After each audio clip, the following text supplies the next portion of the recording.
Namaskar. First of all, I would like to congratulate Shri Rajiv Sharma ji and his team from Northeast Science Movement.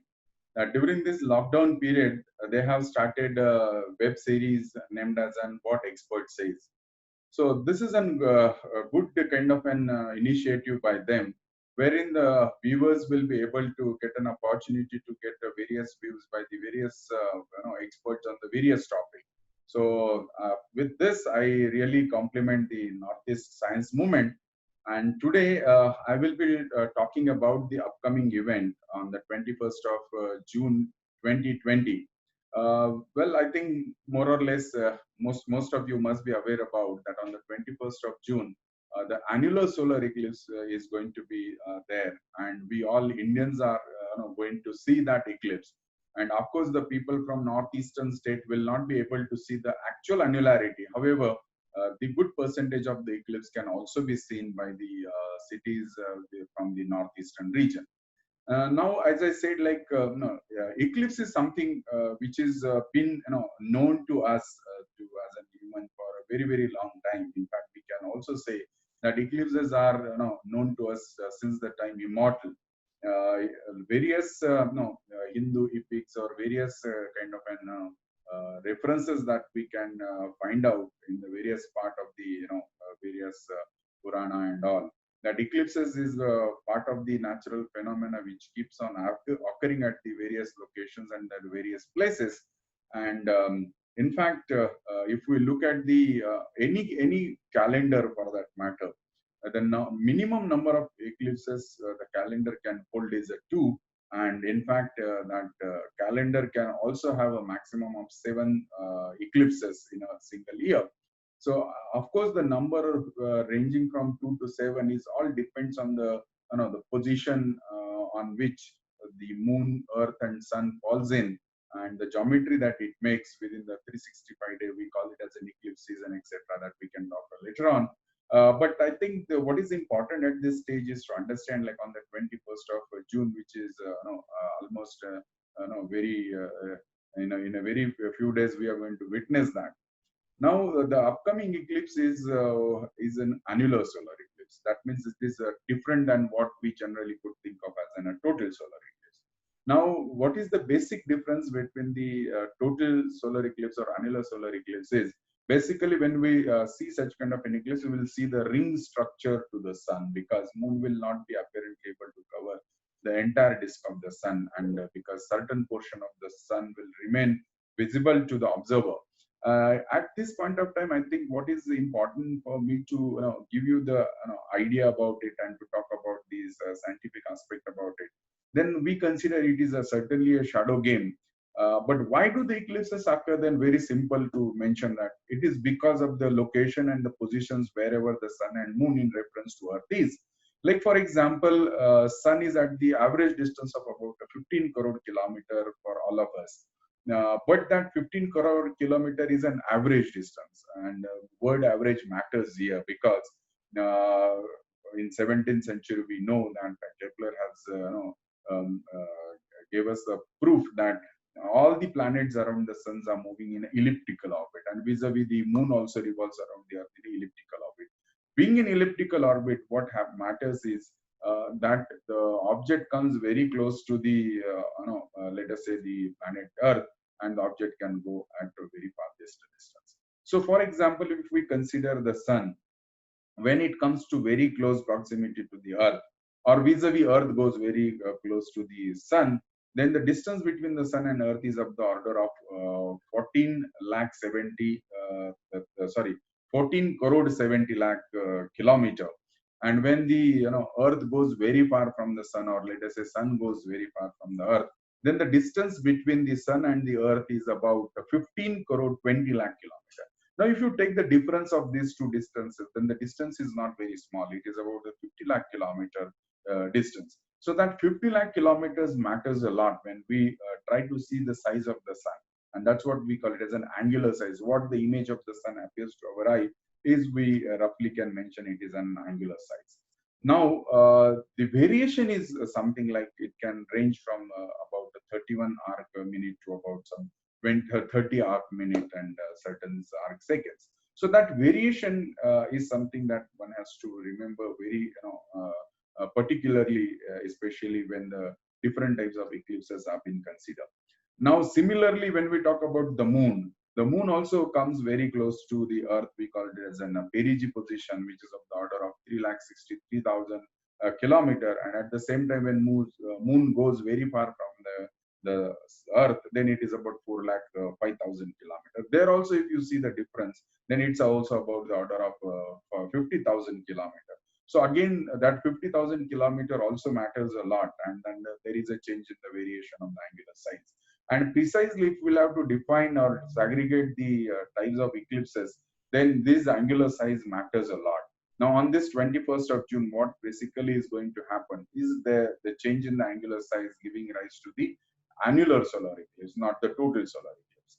Now, as I said that because of the change in the angular size, in fact, I will be happy to share with the one of the slide here, which talks about the angular size of the sun and the moon, so that you will get a feel of what I really mean to tell you. So this is what the size that you could apparently see when you look at the moon at the various distances, and the bottom pictures tells you in comparison to sun and earth. Of course, the variation in sun appears to be very less because the sun is very big object, but at the same time it is at the very farthest distance. So the moon variation appears in the larger kind of an percentage as compared to the sun. So this is what basically matters a lot. And as far as the eclipses are concerned, these variation gives rise to the various duration of the eclipses. Like for example, and in fact, this angular size also I would like to emphasize is something that is very essential when we talk about the different phenomena in the sky. Now, this is one of the example I'm trying to show you that how this angular size matters and the different events or the phenomena matters in the sky. So first image tells you the small animation that you could see here tells you that when the size of the, let us say, both the objects are of the comparative size, then the eclipses is a phenomena that is possible. But when the angular size variation is too large, for example, in the middle picture, that what you could see is the sun being a highest angular size as far as this picture is concerned, and there is something that which can come in front of the sun's disk, and we all know the possibility of coming anything in front of the sun is nothing but the of course moon is there when we see the eclipse, but there are two planets which can come in between the earth and the sun and can pass in front of the sun's disk. And here you could very easily guess that the size of the sun is higher in the angular size is higher as compared to the Venus or Mercury, and that is what precisely when such a position comes in, variation happens. We call it as it is a phenomenon of a transit. So there is a possibility of having the Mercury transit, possibility of having a Venus transit, because these two objects are inside the orbit of the Earth, and we can see that. And when the angular size of the closer object is smaller than the object which is at the farthest distance or the background object, then such kind of a phenomena is called the transit. And exactly opposite to transit is the occultation. So you can very easily guess the moon is an object which is higher in the angular size, and the stars which can go behind the moon. And when the farther object is smaller in angular size and the nearer object is bigger in the angular size, we see an occultation. So these are all the few phenomena based on the size of the sun, or the size of the various astronomical units. Now, if we try to see the anatomy of what is the eclipse, then you could very easily see that any kind of an object when we look at will always have two different kinds of shadow. Like here also you could see in the picture that when the sunlight falling onto the moon have two different kind of shadow. One is called the darker shadow named as an umbra, and the fainter shadow which is named as an penumbra. Now, if you carefully look at this picture, you will see the certain portion of the earth is passing through the penumbral shadow, and certain portion of the earth is passing through the darker shadow. Now, I just would like to share more details when I come to the total solar eclipse or other part of it. Now, in this particular figure is not giving you the idea about the annual solar eclipse, but this gives you the idea about the total solar eclipse where the darker shadow is there and the penumbra where the partial eclipse is possible. So this is how basically going to happen on the 21st of June. Now we all know the eclipse, or especially the solar eclipse, occurs on the what we call it as a new moon day.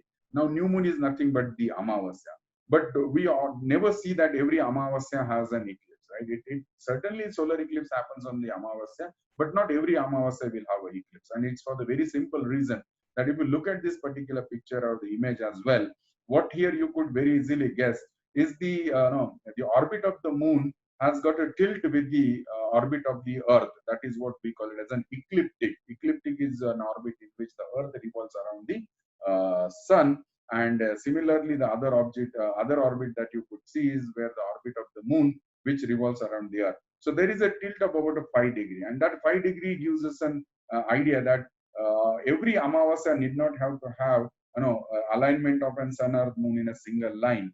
And that's the reason, because in right two different images you can see that the shadow of the moon or the earth is there in the space but doesn't follow on each other.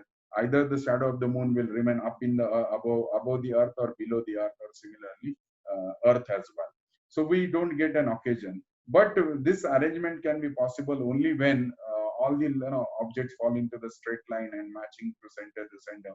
Then such kind of phenomena can occur, and when it happens on the new moon day, then it is a solar eclipse, and when it happens on the full moon day, then it's called the lunar eclipse. So this is how we could easily guess about. Now this is a picture again to talk about the total solar eclipse. If you remember the last slide where I shown the anatomy of an eclipse, now here I just would like to emphasize that look at the portion on the earth, then only very small number of area that can go under the eclipsed region. And in fact, this is a three-dimensional picture. If you look at the circle, then it becomes a sphere, and it is a three-dimensional circle that you could imagine as a sphere. We call it as a solid angle. Then the area of that small dark region, then it is about 270 square kilometer. So only people those fall under that 270-kilometer area can only see the total solar eclipse. And then you can also see the image of the shadow of the moon, which is a penumbral shadow, and those people can see the partial solar eclipse.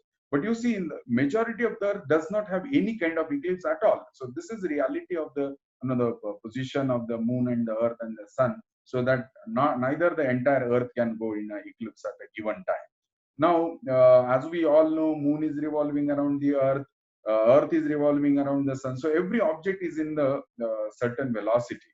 Now, when we try to look at the velocity through which the shadow is moving, then the velocity is too high. It is of the order of 1700 kilometers per hour. Let me tell you, even our commercial flight doesn't fly with such kind of a velocity. So it is to be remembered that the shadow moves with very fast, and that gives rise to a very smaller duration of an eclipse. Similarly, any particular location, if you consider undergoes an annular or a total solar eclipse, then that particular location will not have a chance nearly for about 360 years to have similar eclipse repeating at that place. Now, as I was saying, that when the angular size of both the objects are of the comparative in size and matches perfectly, larger and smaller, then in case of such maximum possibility of having total solar eclipse with the totality, then it can go up to 7 minutes and 30 seconds. That is about 7.5 minutes. But this is also something which can never happen regularly. It's occasionally that happens. So on an average, if you look at the calendar, every 18 years, you will have some total solar eclipse falling somewhere on the earth. So that is the beauty of being, moving around the earth of a moon, or let us say the earth moving around the sun. Now, during the total solar eclipse, what actually you could see about the sun is the outermost layer of the sun's atmosphere, which is a corona that you could see in the middle picture here. And then below the corona and very next to the photosphere, it's called the chromosphere, which is the second layer of sun's atmosphere. That also you can see, but only when there is a total solar eclipse. And of course, looking at the sun can never be advised unless until you have proper aids to watch that. Now look at the next image, which is the annular solar eclipse. And precisely this is what is going to happen on the 21st of June. Now look at the shadow that is falling onto the earth. Here, because the moon is at the farthest distance, what basically is happening here that you could see is the shadow falling onto the earth is not the umbra, but it is the inverse of an umbra, or we call it as an antumbra. So in fact, the size of the shadow will again be minimum as compared to the Amra in the last position. So here you could see only small people can able to see the eclipse here, and this eclipse will be a ring structured eclipse, or what we call as a Valayakara Suryagrahan. So this happens, again, not regularly, but when it happens, it can minimum of the 6 months gap. Such kind of eclipses are certainly possible, and this is what precisely going to happen on to the 21st of. Now, if you try to see how these eclipses have played a significant role in the past, present, or future, then no doubt, I mean, eclipses are the phenomena which have helped us to understand a lot of things about the natures, I would say, the facts, because if you remember, more than 2000 years before, we never knew like what is the structure of the earth. Are we a flat structure of the earth? Are we spherical in shape? Is the moon is spherical in shape? So we never knew about, but such kind of an eclipse has helped us to understand the shape of the earth, and we generally call it as a confirmative activities. We can do such kind of confirmative activities with the help of children by doing some exercise. So we call it as a confirmative activities that we can always do. What is to be remembered here, if earth would not have been a sphere, or moon would not have been a sphere, then the shadow falling onto the earth, or a shadow of the earth falling onto the moon, would not have a circular in shape, and that's what we precisely see in the eclipse. So it is a very easy to guess that if it is a sphere, then the shadow will always be a circle, otherwise it is not possible. So this is how we have confirmed about the shape of these objects. Now, these eclipses have also helped us in largely discovering and understanding a lot of science, especially in the modern context. Now, in 1868, when the first time this solar eclipse was observed in the modern time by the instruments and the spectrograph, then the new element was being discovered in the sun's atmosphere. We call it as an helium, and helio is the name of a sun, and that was the gas which was never been known to us before that, and that's why we call it as a sun has a different gas, which is a helium, which was discovered in 1868.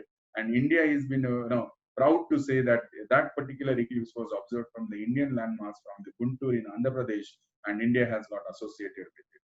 Similarly, we all know the scientist of a millennium, Albert Einstein, who also gave us the theory of special relativity and general relativity, by which he said if there is a supermassive object in the sky, then it can actually what you call disturb the space-time curve or space-time structure. And precisely when sun is been considered with the mass of 10 raised to 30 kg, then sun can also make such kind of a disturbed structure when we try to see. And by Einstein, theoretically, he said that if during the eclipse time, if we can try to observe the star which is in the very close proximity of the sun, in fact, a little inside the disk of the sun, then we can see the light is actually getting bent. And the credit goes to the Arthur Eddington, who took an initiative of observing this eclipse on 29th of May 1919 from Principe Island, and they have discovered that yes, light coming from the star which is behind the sun appeared at the shifted location, and it is because of the bending of the light. So these certain eclipses have played a significant role in understanding the modern science. However, if you ask me, like in today's context in 2020, is it really important? Then I would say no. Nowadays, we really do not need such natural eclipses, because our technology has helping us to get such kind of an eclipses with the help of coronagraph and other things. Now, other activities that we always can consider with the children or the teacher is something that you can perform with the children by measuring the relative velocity, finding out the sun earth distance, and other things that we can always do it. But let me remind you, if we are going to miss this particular eclipse of 21st of June, then the next annual solar eclipse will happen only on 2031, and that will pass in the north, again in the southern India. And then next, other than that, the next total solar eclipse visible from India will be 2034, and that also on the 20th of March. So we'll have to have a very long wait. So such occasion we should try to make use of. So now let's come to the last part of my discussion. So this is what is the picture of 21st of June. This is how the eclipse will start and end. If you look at this picture, it is starting from the middle of the Africa in the Central African Republic. Then it will come to Congo, Ethiopia, then Yemen, Oman, and then it comes to the Pakistan, and then from Pakistan it will enter to India. And India's four states like Uttar Pradesh, Rajasthan, Haryana, and Uttarakhand will see this annular solar eclipse only from the certain region, and then it will enter to the China. From Taiwan, it will end the eclipse into this South Pacific Ocean by the evening time. So this is the location of the India. Now let's come back to what you all people can see from the northeastern region. So I've just taken a certain locations from there, like Agartala, Aizawl, Dispur, Gangtok, Imphal, Itanagar, Kohima, Shillong. These are all the major cities in the northeastern part of our country. And here what you could see is the percentage of the eclipse is still good. I mean, if you look at the minimum percentage of the eclipse, then it is a 69% from Agartala, and the maximum eclipse you try to see, then it is about 84% eclipse, which is from Itanagar, or what we call it as a nearby Gangtok in Sikkim. So this is how percentage of the eclipse is there for all of us. And the eclipse will start around 10 hours and let us say 40 to 45 minutes in the various location in the northeastern region, and it will continue till about 2 hours and 24 or 30 minutes in the PM in the post kind of a post noon. So this is how the structure that you could all able to see. And I consider such kind of an eclipses have played a significant role, and we all should make use of such kind of an opportunities for witnessing the nature's phenomena. And I really appeal to all of you that if you have the authenticated solar filters which can reduce the intensity of the sun by more than 10,000, or let us say more 10,500 times the intensity of the sun, then we can use such authorized solar filter to watch the sun. And such phenomena we should openly watch and enjoy, because these are the natural phenomena keeps on occurring. So I think this is what I should largely appeal to all of you, to make use of this phenomena to enrich and get the beauty of the nature which is coming to us by by I would say by it's a kind of a by nature. So I expect that this is something that we all should look at it with a positive set of mind, and we should make use of it to enhance our knowledge and enhance our understanding about the cosmos, to our nature. So I think this is what I just wanted to share with all of you. I hope you must have enjoyed this particular information that I shared with you. We'll be happy to have your feedback. And once again, I would say thank you so much for the Northeastern Science Movement, who is really taking the science to the people. And I will be happy to get the your feedback and about the new initiatives that Northeast Science Movement should take with the various new initiatives that they have planned. With this, thank you so much for listening to my talk. Dhanyawad.